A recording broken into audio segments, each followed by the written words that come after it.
1994 में एक आदमी ने अपने सिटी बैंक मलेशिया की सीईओ पोजीशन छोड़ दी, जहां उसको $1 लाख हर महीने मिल रहा था। लोग उसे पागल बोल रहे थे, पर इस आदमी ने कुछ ऐसा बनाया कि आज वो बैंक की दुनिया का 10th सबसे वैल्यूएबल बैंक है। जर्मनी की पूरी पॉपुलेशन से ज्यादा कस्टमर्स हैं उस बैंक में, और स्टॉक मार्केट में इन्वेस्टमेंट किया होता तो तुम्हारा पैसा 1 लाख का पैसा 3.25 करोड़ बन जाता 25 साल में। ये है एचडीएफसी बैंक की कहानी। नमस्कार दोस्तों, मेरा नाम है अंकुर गोस्वामी, या बैंकिंग प्रोफेशनल एंड कोच। आज मैं बताऊंगा आपको एचडीएफसी की पूरी कहानी। यार, ये सिर्फ एक बैंक की कहानी नहीं है, ये है एक सपने की कहानी, एक रेवोल्यूशन की कहानी, और सबसे इंपॉर्टेंट ये है ट्रस्ट की कहानी। और ट्रस्ट में जो मैं आज आपको बताने वाला हूं वो आपने कभी नहीं सुना होगा। तो रेडी हो? चलिए दोस्तों, ये जर्नी है 1977 से लेकर आज तक की, और बिलीव मी, हर मोड़ पे एक बहुत बड़ा ट्विस्ट है। सबसे पहला है the dream before the bank, the man who started it all. देखिए, एचडीएफसी की कहानी एक्चुअली शुरू होती है 1977 में, जब बैंक बना ही नहीं था। बैंक मतलब मेरा मतलब है 1977 में एक आदमी था, नाम याद रखिएगा। 1977 जो आदमी का नाम था हसमुख भाई पारेख। निक नेम देगा हसमुख, निक नेम हसमुख देख लेते हैं, मतलब खुश रहने वाला।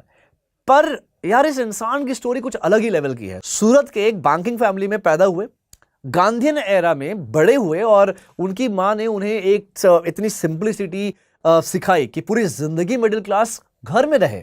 और सुनिए, ये इंसान जिसने लाख ऑफ इंडियंस को घर दिलवाया, खुद कभी अपने घर नहीं खरीदा। इन्होंने आयरनी देखी, इनकी पावर देखी, वैल्यू देखा आपने। हसमुख भाई ने फॉरेन कंट्रीज में देखा कि लोग कैसे घर खरीदते हैं, थ्रू हाउसिंग लोन्स। इंडिया में तो घर खरीदना मतलब 30-40 साल सेविंग्स करना पड़ेगा, तब आप वो घर खरीद पाओगे। उन्हें लगा यार, व्हाई नॉट इंडियंस भी अपने सपने जल्दी पूरा करें। और 1977 में उन्होंने बनाया housing development finance corporation limited, एक कंपनी, इंडिया की पहली हाउसिंग फाइनेंस कंपनी। गवर्नमेंट की कोई हेल्प नहीं, अपना दम, अपना विजन। पर 90s तक इंडिया बदल रहा था, इकोनॉमिक लिबरलाइजेशन आ गई, प्राइवेट बैंक्स, एक एरा शुरू होने वाला था। और हसमुख भाई का नेफ्यू दीपक पारेख, उन्होंने सोचा कि यार, एचडीएफसी का ब्रांड ऑलरेडी ट्रस्टेड है हाउसिंग फाइनेंस में, व्हाई नॉट एक बैंक बनाया जाए। अब जो सेकंड है हमारा यहां पे, वो है एक रेवोल्यूशन का जन्म होता है। 1993 में दीपक पारेख एक मिशन पे निकले। उन्हें चाहिए थे 3 लोग, 3 ऐसे लोग ये इम्पॉसिबल सपना मान सके। फर्स्ट, सबसे पहला है एसएस ठाकुर। दीपक ने फोन किया एक एक्स आरबीआई ऑफिशियल को, जो यूएन में सीनियर एडवाइजर थे जाम्बिया में। पोजीशन देखी, यूएन से रिजाइन करके इंडिया आकर स्टार्टअप बैंक ज्वाइन कर लिया। पागलपन लगता है ना थोड़ा ये, पर दीपक ने उन्हें स्टोरी सुनाई। Sir, we need someone who understand regulations inside out. आपके जैसे कोई नहीं समझता। और यार, ठाकुर जी ने हां कह दिया, क्योंकि उन्हें एक बैक स्टोरी याद थी। जब एचडीएफसी लिमिटेड शुरू हुआ था, तब एक प्रॉब्लम थी, टी कंपनीज के पास आरबीआई क्लियरेंस नहीं आ रहा था पैसा भेजने के लिए। ठाकुर जी ने रूल्स चेंज करवाया था ताकि एचडीएफसी को वो डिपॉजिट्स मिल सके। हसमुख भाई की इंटीग्रिटी ने इतना इंप्रेस किया कि उन्हें तब भी हेल्प की थी, और अब भी फिर से हेल्प किया। सेकंड कॉल आता है, बहुत जाने माने नाम आप सब ने सुना होगा, आदित्य पुरी। अब ये कॉल सबसे इंटरेस्टिंग है। दीपक मलेशिया गए आदित्य पुरी से मिलने। पुरी कौन थे? पुरी की ही बात कर रहा था मैंने शुरुआत में। सिटी बैंक मलेशिया के सीईओ, 40s में सिटी बैंक के चेयरमैन के 50 चोजन एग्जीक्यूटिव्स में से एक थे, राइजिंग स्टार। दीपक ने सिंपल सा पिच दिया उनको। पिच क्या था मालूम है? You run around the world a lot, now come back to the country, do some real work, build a bank. Aditya ने सीधा पॉइंट पे आए, do you know how much I get here? Deepak का जवाब क्लासिक था, अरे बाबा, you have earned enough, now do something for the nation. पर जो पुरी साहब थे, बेवकूफ नहीं थे, उन्होंने कंडीशंस रखी। Condition number 1, complete freedom to run the bank. Condition number 2, substantial equity stake, अगर सक्सेस हो तो वो भी बेनिफिट हो। Condition number 3, professional management, no interference. और यार, दीपक ने हां कह दिया। Now it will be your bank, I won't even be the on board. Citi bank ने पुरी को जाने नहीं देना चाहता था। 3.5 महीने का नोटिस पीरियड दिया, और उस नोटिस पीरियड में मलेशिया में बैठ के पुरी साहब ने एक ब्लूप्रिंट बनाया एचडीएफसी बैंक के लिए। द ब्लूप्रिंट समझिएगा, पुरी का विजन क्लियर था। उन्होंने देखा कि इंडिया में 3 कंपोनेंट्स थे। Number 1, public sector banks, distribution था, ब्रांचेस थे, कस्टमर्स थे, डिपॉजिट थे, पर प्रोडक्ट्स बेकार थे, सर्विसेज पैथेटिक, टेक्नोलॉजी शून्य, नील बटा सन्नाटा। Second number foreign banks, city bank, standard chartered, HSBC, product world class के थे, सर्विस अमेजिंग, पर रीच बहुत लिमिटेड थी। तीसरा द गैप, यही अपॉर्चुनिटी थी उनके लिए। पुरी साहब का सपना था कि फॉरेन बैंक जैसे प्रोडक्ट्स प्लस सरकारी बैंक जैसा रीच और टेक्नोलॉजी का power, world class Indian bank ये था। और उन्होंने एक और चीज करी जो जीनियस थी। फाउंडिंग टीम बनाते वक्त एक rule, not too many hires from any particular bank, क्योंकि पुरी साहब चाहते थे कि एचडीएफसी बैंक अपनी ओन कल्चर बनाए, किसी और की कॉपी नहीं करे। द लॉन्च डे, नाउ ये दिन आ चुका था, द लॉन्च डे जनवरी 1995, Sandoz house, Worli, Mumbai. Finance minister कौन थे? Doctor Manmohan Singh. Office inaugurate कर रहे हैं, देखिए टाइमिंग, ये वही डॉक्टर सिंह हैं जो 1991 में इकोनॉमिक लिबरेशन लाए थे। उन्हीं की पॉलिसीज की वजह से प्राइवेट बैंक्स का एरा आ रहा था। ऑफिस कैसा था? ऑफिस के बारे में समझते हैं, चलिए। अब हम लोग तो आजकल तो बड़े बड़े ऑफिस में बैठते हैं, बड़े बड़ी बिल्डिंग में, है ना, एसीज में बैठते हैं। अब बात करते हैं bare minimum infrastructure, broken chairs, Hindi में बोलूं तो टूटी हुई कुर्सियां, बेसिक सेटअप, पर स्पिरिट सातवें आसमान पे। लोग हंस रहे थे कि कैसे होगा। दीपक पारेख, आदित्य पुरी, एसएस ठाकुर सभी खड़े थे और उन्हें पता था कि अहेड में मैराथन है, स्प्रिंट नहीं। अब दोस्तों ये है जीने के लिए लड़ना, अब जीने के लिए लड़ाई होना था। मार्च 1995 में एचडीएफसी बैंक का फर्स्ट आईपीओ 500 मिलियन रुपए रेज करना था, 10 रुपए पर शेयर। मार्केट में स्केप्टिज्म था, private bank, who will trust it यार। SBI, PNB, bank of Baroda, ये सब ऑलरेडी हैं, बड़े बड़े प्लेयर्स हैं, why do we need any other bank. पर जो हुआ वो हिस्ट्री बन गया। आईपीओ 55 टाइम्स ओवर सब्सक्राइब्ड हो गया। With in 2 months share 300% premium पे ट्रेड हो रहे थे। लोग समझ नहीं पा रहे थे कि यार ये क्या हो रहा है, पर पुरी साहब और टीम समझ रहे थे कि India ready the better banking के लिए। मिडिल क्लास ग्रो कर रहा था, ड्रीम्स बढ़ रहे थे और ट्रस्ट के लिए इंडियंस तैयार थे। नाउ द जीनियस स्ट्रैटेजी, अब यहां से असली गेम शुरू होता है। पुरी साहब ने कुछ स्ट्रैटेजीज इंप्लीमेंट किया जो लिटरली गेम चेंजिंग था। अब समझते हैं दोस्तों स्ट्रैटेजी नंबर 1, टेक्नोलॉजी। सबसे पहले जब बाकी बैंक्स अभी भी रजिस्टर्स और लेजर्स यूज कर रहे थे तो एचडीएफसी बैंक ने एक आईफ्लेक्स सॉल्यूशन यूज करना शुरू कर दिया था। 1997 में, सुनना केयरफुली क्या हुआ था, 1997 में एचडीएफसी बैंक ने इंडिया का पहला इंटरनेट बैंकिंग प्लेटफॉर्म लॉन्च किया। व्हाट्सएप और इंस्टाग्राम के जमाने से पहले, जब लोग ईमेल भी प्रॉपर्ली नहीं करते थे, तब एचडीएफसी बैंक ने ऑनलाइन बैंकिंग शुरू कर दी। विजनरी या जीनियस, दोनों थे वो। अब strategy number 2, customer obsession. Puri साहब का एक रूल था, customer at the centre of everything. उन्होंने सेगमेंट क्रिएट किया, जनरल कस्टमर, क्लासिक 1 लाख रुपए मैप, प्रिफर्ड 1 लाख रुपए मैप, मतलब होता है मंथली एवरेज बैलेंस, आप जो मिनिमम मेंटेन करते हैं मंथली एवरेज पे, वो क्या होता है। तो प्रिफर्ड 1 लाख रुपए मैप और 5 लाख रुपए कंबाइंड, इंपीरियर 10 लाख रुपए map and ultra highly net worth individuals के लिए। ये सब प्रोडक्ट है हमारे एचडीएफसी बैंक्स के। हर सेगमेंट के लिए अलग अलग सर्विस, अलग अलग ट्रीटमेंट, अलग प्रोडक्ट्स, मास मार्केट भी सर्व करिए, प्रीमियम कस्टमर्स भी करिए। अब स्ट्रैटेजी नंबर 3 आया, the art of saying no, ना कहने की एक बेहतरीन कला। ये सुनने में लगता है ना कि फिर सबसे डिफिकल्ट है। 2010 में जब सब बैंक्स कॉर्पोरेट लोन्स दे रहे थे, क्योंकि बड़ा इसमें मार्जिन हाई था, बड़ा शानदार था, ये एचडीएफसी बैंक ने मना कर दिया। एचडीएफसी बैंक ने उन कॉर्पोरेट्स को कॉर्पोरेट लोन देने के लिए मना कर दिया। पुरी साहब का लॉजिक बड़ा क्लियर था, रिस्क मत लो जो समझ नहीं आता, कंसिस्टेंसी मेंटेन करो। अब रिजल्ट क्या आया? 2012 से 2015 तक जब सब बैंक्स एनपीए क्राइसिस में फेस, एचडीएफसी का एनपीए स्टेबल रहा। जब इंडस्ट्री की एवरेज 5% एनपीए थी, एचडीएफसी का 1% से भी कम था। अब स्ट्रैटेजी नंबर 4 क्या है दोस्तों? Acquisition, but smart one. 1999 में टाइम्स बैंक मर्जर, इंडिया का पहला वॉलंटरी बैंक मर्जर था वो। 2008 में Centurion bank of Punjab acquisition, 9,510 crore का डील था वो। नॉर्थ इंडिया में रीच बढ़ाने के लिए परफेक्ट मूव था। पर देखिए, सिर्फ 2 मेजर एक्विजिशन 25 साल में। बाकी growth organic, branch by branch, customer by customer and product by product, the product revolution. अब आता है प्रोडक्ट रेवोल्यूशन। अब प्रोडक्ट्स की बात करते हैं तो एचडीएफसी ने कुछ चीजें लॉन्च की जो पहले कभी किसी ने नहीं करी थी। नंबर 1 है पर्सनल लोन इन 10 सेकेंड्स।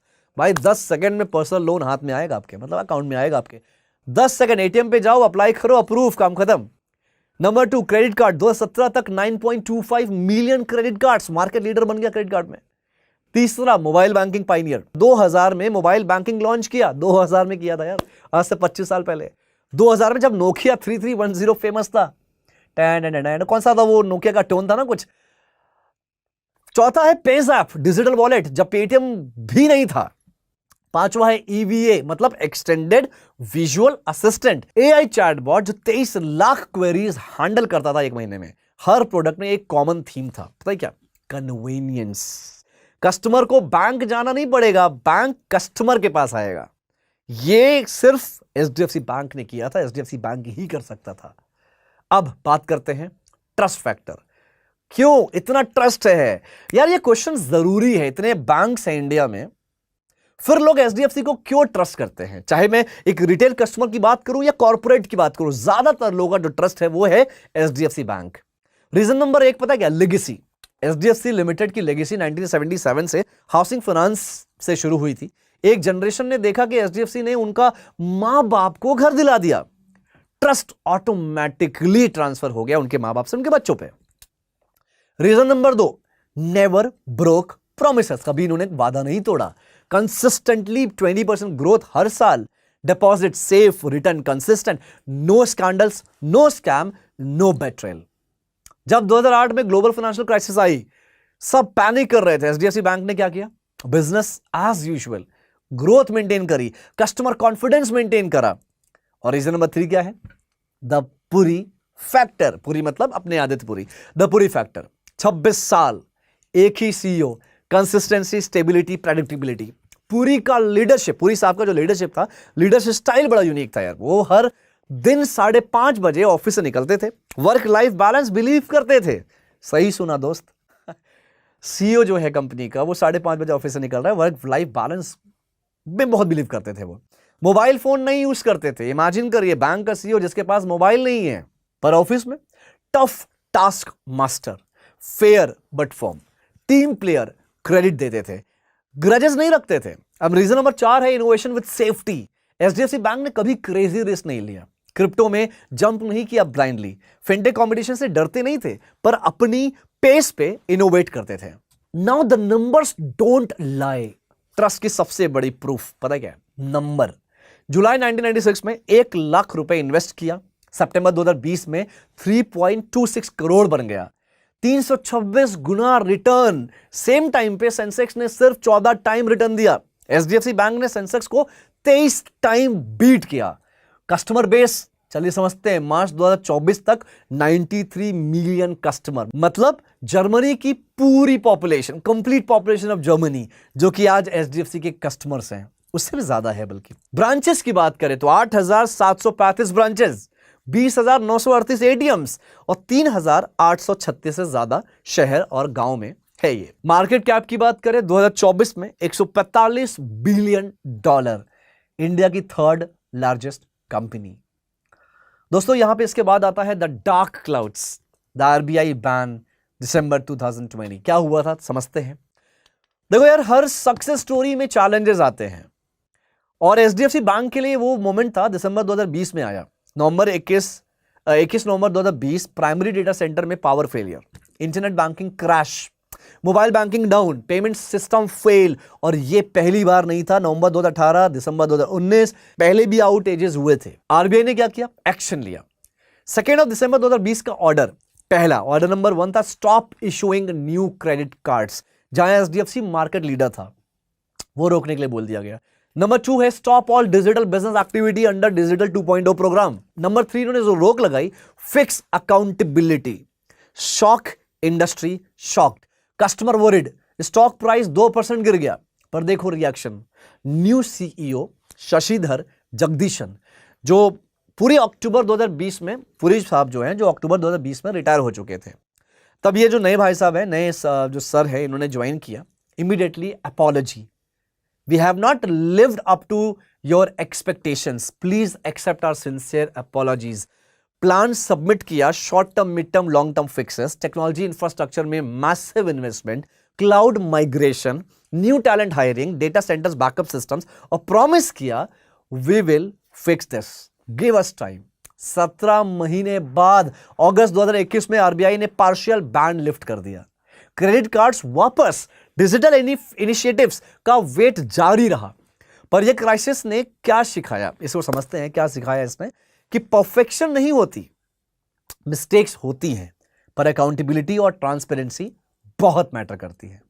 इसके अलावा और भी चैलेंजेस आए, जैसे 2021 में आरबीआई पेनल्टी 10 करोड़ रुपए का फाइन लगा ऑटो लोन डेफिशिएंसीज में, जो भी जीपीएस डिवाइस बंडल्ड फोर्सफुली हुआ। सेकेंड है 2023 में डेटा ब्रीच, यानी कि एसडीबी फाइनेंशियल सर्विसेज में 7 करोड़ कस्टमर्स का डेटा लीक हुआ। थर्ड है कंपटीशन, पेटीएम, फोन पे, गूगल पे, डिजिटल पेमेंट्स में मार्केट शेयर काफी कम हुआ। चौथा है पोस्ट मर्जर चैलेंजेस। 2023 के मर्जर के बाद डिपॉजिट रेशियो मेंटेन करना बहुत मुश्किल था, पर हर बार एचडीएफसी बैंक ने खड़े होकर प्रॉब्लम फेस किया, हाइड नहीं किया, रन नहीं किया। उसके बाद आता है the mega merger, the biggest deal in Indian history.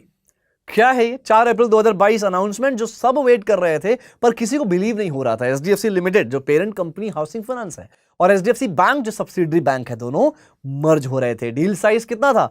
$40 billion. India का सबसे बड़ा M&A डील। अब ये M&A क्या होता है? Merger and acquisition. दोस्तों, जब कोई कंपनी, दो कंपनी एक दूसरे में मर्ज होती है, मिल जाती है, तो उसे मर्जर कहते हैं। जब एक कंपनी दूसरे कंपनी को एक्वायर कर लेती है तो वो एक्विजिशन का पार्ट होता है। यहाँ पे मर्ज हुआ था, तो एचडीएफसी बैंक एक रेगुलेशन के अंडर था, वो अपनी पेरेंट कंपनी के बिजनेस में नहीं जा सकता था, मतलब होम लोन्स डायरेक्टली नहीं दे सकता था इन बिग वॉल्यूम्स। पर मर्जर से क्या हुआ? एचडीएफसी लिमिटेड का पूरा home loan portfolio HDFC bank को मिल गया। सेकेंड है कस्टमर बेस, 93 मिलियन से डायरेक्ट 120 मिलियन, ब्रांचेस 5500 से 8,500 के आसपास, 8,400 के आसपास। एसेट्स कितना था? Combined entity became 10th largest in the world by market cap. जुलाई 1, 2023 यानी कि 1 जुलाई 2023 को मर्जर कंप्लीट हो गया। एचडीएफसी बैंक का मार्केट कैप कितना रहा पता है? $154 बिलियन, दुनिया का 7th मोस्ट वैल्यूएबल बैंक। पर यह इंटीग्रेशन इजी नहीं था। Different cultures, different system, different process. Home loan customers को बैंक प्रोडक्ट क्रॉस सेल करना, रेगुलेटरी कंप्लायंस मेंटेन करना, अभी भी इंटीग्रेशन चल रहा है। चैलेंजेस हैं पर विजन क्लियर है। इंडियाज प्रीमियर फिजिटल नाम बड़ा अच्छा लग रहा है सुनने में ना, फिजिटल बैंक, यानी कि फिजिकल ब्रांचेस का स्ट्रेंथ, डिजिटल कैपेबिलिटीज का पावर। उसके बाद आता है एकदम एग्जैक्ट फ्यूचर विजन। 2024-25 में एचडीएफसी बैंक कहां खड़ा है और कहां जा रहा है, चलो समझते हैं। 9,545 ब्रांचेस है, ये सितंबर 2025 का मैं रिकॉर्ड दिखा रहा हूं, डेटा दिखा रहा हूं। 21,417 एटीएम्स हैं, 4,156 शहर हैं, सिटीज हैं, 120 मिलियन प्लस कस्टमर्स हैं, 1,77,000 से ज्यादा एम्प्लॉइज हैं। मार्केट कैप क्या है दोस्त? Top 3 in India. विजन क्या है? Phygital bank. फिजिटल बैंक मतलब physical network plus digital innovation, best of both worlds. Second क्या है? AI first strategy. Data advantage का यूज है, 120 मिलियन कस्टमर का transaction data, AI models for fraud detection, credit scoring, personalised recommendations. तीसरा है rural expansion. 51% branches जो हैं already semi urban, rural, यहां पे ग्रोथ पोटेंशियल है। परिवर्तन इनिशिएटिव थ्रू 5 लाख से ज्यादा एजेंट्स हैं। फाइनेंशियल इंक्लूजन क्या है? Not just access but real inclusion, sustainable livelihood and skill training programmes. उसके बाद 5वां आता है डिजिटल प्रोडक्ट्स, यानी कि smart wealth app, digital rupee wallet, new digital banking platforms. Next आता है sustainability, carbon neutral by financial year 2032, ESD integration in credit assessment. अब चैलेंजेस क्या हैं? देखो यार, इतनी सारी चीजें हैं तो चैलेंजेस तो होना लाजमी है। पहला है fintech competition, Paytm, PhonePe agile है, फास्ट है। Deposit mobilisation, post merger deposit ratio maintain करना। तीसरा है technology modernisation, cloud migration, legacy system replacement. Fourth है रेगुलेटरी कंप्लायंस, आरबीआई की strict monitoring. The unique mode क्या है दोस्तों? पर एचडीएफसी बैंक के पास कुछ चीजें हैं जो कोई कॉम्पिटिटर के पास नहीं है। चलिए क्या है ये? Number 1, trust of 47 years HDFC limited से मिला के, unmatched data, multi decade customer relationships, physical plus digital यानी कि 9,500 branches plus cutting edge digital. उसके बाद आता है कल्चर यानी कि इंटीग्रिटी, ट्रांसपेरेंसी, कस्टमर फर्स्ट। उसके बाद है कैपिटल स्ट्रेंथ 18.5%, CAR रिक्वायरमेंट सिर्फ 10%। अब बात करते हैं दोस्तों, तो यार ये एचडीएफसी बैंक की कहानी से क्या सीख मिलती है? विजन प्लस एग्जीक्यूशन, मतलब सपना देखना आसान है, उसे रियलिटी बनाना बहुत मुश्किल। एचडीएफसी बैंक ने दोनों किया। सेकंड है patience page, 55 time 55 times over subscribed IPO मिला, पर पुरी ने शॉर्टकट्स नहीं लिए, पुरी साहब ने शॉर्टकट्स नहीं लिया, ऑर्गेनिक ग्रोथ की, right? Branch by branch, customer by customer ये बढ़ते गए। थर्ड है technology plus human touch, technology में फर्स्ट हो पर कस्टमर को फील होना चाहिए कि बैंक उनका है। And next is trust is everything. एक स्कैंडल, एक स्कैम, सब खत्म हो सकता है। 47 साल में कंसिस्टेंट ट्रस्ट बिल्डिंग है। आपको पता है जब ऐसी कोई ट्रस्ट वाली बातें आती है ना मार्केट में, किसी भी बैंक को लेके, किसी भी कंपनी को लेके, तो सबसे ज्यादा क्या हिट करता है? मार्केट। आप सुनते होंगे ये चीजें आई, आरबीआई ने इन बैंक्स पे, इन फ्यूचर्स में रोक लगा दिया, तो क्या होता है? सबसे पहले शेयर मार्केट, उनके स्टॉक प्राइसेस गिरते हैं, लोग जल्दी से वो बैंक के जो भी पैसे वैसे हैं उस कंपनी के, वो जल्दी से बेचते हैं।